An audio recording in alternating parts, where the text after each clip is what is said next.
Hi guys, thanks for clicking. It's me Abhisha once again in front of you with an interesting video. Well, you must be wondering what today's topic is about. Any guess? Alright, today we'll be focusing on one of the most important theorem from our core subject network theory, which is none other than Norton's theorem.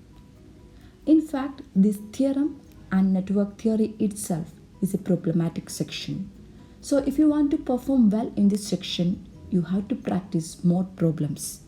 And to be frank, it's better to use some tricks to solve problems within short time. So, in this video, what I'm going to do is first I will explain Norton's theorem. Then we will be focusing on variety of problems based on this theorem so that after watching this video, you will be prepared in such a way that you can solve any problem based on this theorem. Please do watch the video till the end and make sure you subscribe the channel so that you will get regular updates from my side and you don't miss any upcoming courses. Alright, hope all set to get started. Sometimes the electrical network to be analyzed may be a complex one. It may have multiple sources or it may have resistors connected in a complex network. In such cases, determining the voltage or current at a point in that circuit using basic theorems Kirchhoff's voltage law or Kirchhoff's current law can be difficult or even a complete mystery. That's why we go for reduction techniques or theorems such as Norton's theorem. By using this theorem, it is possible to represent any linear network with a simple equivalent circuit so that we can easily calculate voltage, current or power delivered to the load. That's how Norton's theorem helps to simplify the analysis of electrical networks in network theory. Now, take a look at the statement of this theorem. Norton's theorem. It says a linear active network consisting of independent and or dependent voltage and current sources and linear bilateral network elements can be replaced by an equivalent circuit consisting of a current source in parallel with a resistance. Got it? Hope you watched my video on Thevenin's theorem.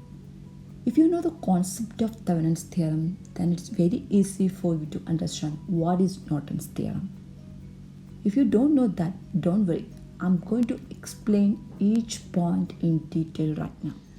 Coming back to Norton's theorem, suppose we have a linear active network consisting of current sources, voltage sources, and linear bilateral network elements. The current sources and voltage sources present in that network can be either dependent or independent. It doesn't matter. Then what is a linear bilateral network element?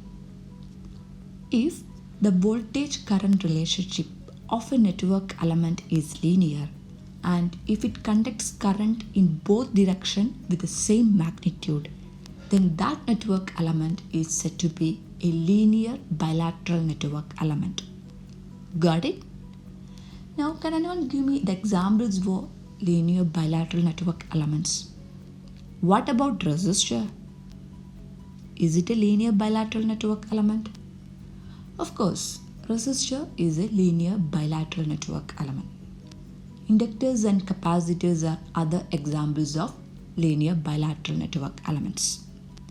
Got it? So by this theorem, a network of this type can be replaced by an equivalent circuit consisting of current source in parallel with a resistance. How can we calculate the values of this current source and parallel resistor? That's what I'm going to explain next.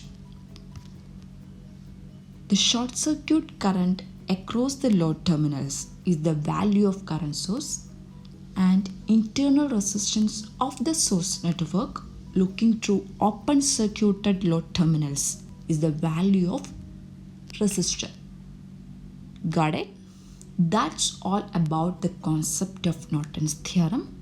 Moving on to the procedure to find out Norton equivalent of an electrical network.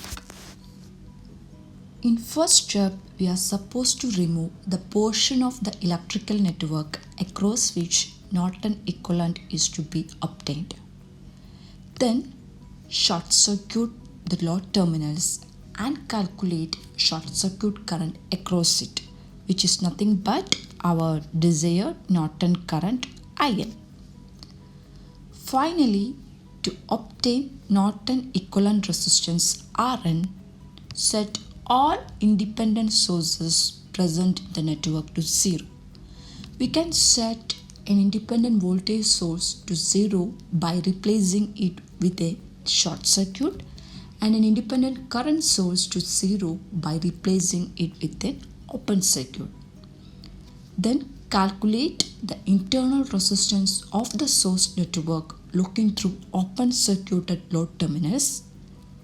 That is the value of Norton equivalent resistance RN. In fact, the procedure for finding Norton equivalent resistance RN is similar to that for Thevenin equivalent resistance RTH. Hope you got it. Let us understand more about Norton's theorem by solving problems. The first question I have for you is determine Norton equivalent circuit at terminals AB for the circuit shown. As usual, let us first analyze this network. Here we have two independent voltage sources, a 20 volt source and a 10 volt source, two resistors 10 ohm and 5 ohm. A, B are the terminals across which the Norton equivalent circuit is to be found. As I told you earlier, for obtaining Norton equivalent circuit, first we are supposed to remove the portion of the network across which the equivalent circuit is to be obtained. Here you can see the terminals A, B are already open, hence there is no need to perform first step. In next step, we have to short circuit these terminals and calculate short circuit current across it. So let's do it now. After short circuiting terminals A, B, we get a circuit like this and IS is marked as short circuit current across it. When you look at the network, you can see two loops. Let us consider this as first loop and this as second loop. I1 is marked as loop current in first loop in clockwise direction and I2 is marked as loop current in second loop in clockwise direction. Now what we are going to do is we are going to mark polarities of voltage drop across each resistors present in the network. Here we have two resistors, a 10 ohm and 5 ohm. I1 is the current flowing through this 10 ohm from left to right. As you know, current always flows from higher potential to lower potential. Hence, we mark a positive polarity at left and negative polarity at right. Similarly, I2 is the current flowing through this 5 ohm resistor from left to right. Correspondingly, we mark a positive polarity at left and a negative polarity at right. Let us now write the KVL equation for this first loop in clockwise direction. Starting at this point, first we observe a 20 volt voltage source with the polarity mark in the order minus plus. So we start our KVL equation with minus 20. Then the voltage drop across this 10 ohm, which is nothing but 10 into I1 with the polarity mark plus minus. Correspondingly, we add a term plus 10 I1 to our KVL equation. So our KVL equation is minus 20 plus 10 I1 is equal to 0. From this we can write I1 as 20 by 10, that is 2 amperes. Got it? Now we are going to write KVL equation in second loop in clockwise direction. Starting at this point, first we observe the voltage drop across this 5 ohm, which is equal to 5 into I2 with the polarity mark in the order plus minus. Correspondingly, we start our KVL equation with a 5I2. Then this voltage source with the polarity mark in the order plus minus. So what term should we add to our KVL equation corresponding to this voltage source? We should add a term plus 10 and we get 5I2 plus 10 equal to 0. From this we can write I2 as minus 2 amperes. Clear? Okay, now we are going to find out the relation between I1, I2 and ISC. You can see ISC is the short circuit current in downward direction. By inspecting this network, it is clear that ISC is equal to I1 minus I2. ISC is equal to I1 minus I2. By substituting the values of I1 and I2, we get our short circuit current or Norton current ISC as 4 amperes. Clear? Our next task is to calculate Norton equivalent resistance RN. As I told you earlier, for calculating RN, first we are supposed to set all independent sources present in the network to 0, which means all independent voltage sources should be replaced with short circuits and all independent current sources should be replaced with open circuits.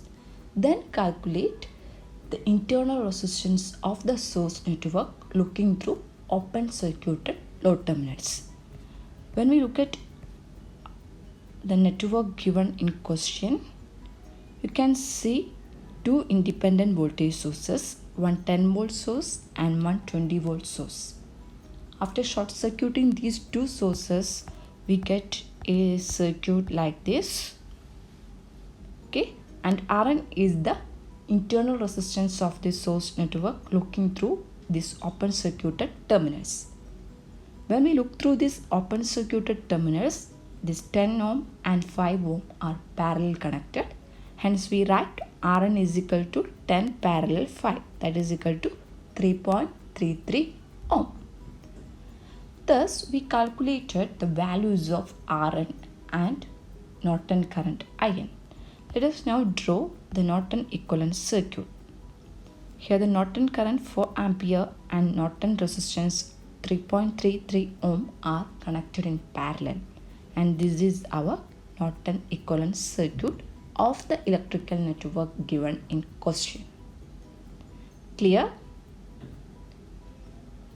Got it? That's all for today. Hope you all enjoyed this lesson. If you have any doubts regarding Norton's theorem, please post in the comment section. I'll definitely go through that and clear your doubts. Thanks for watching. Thank you.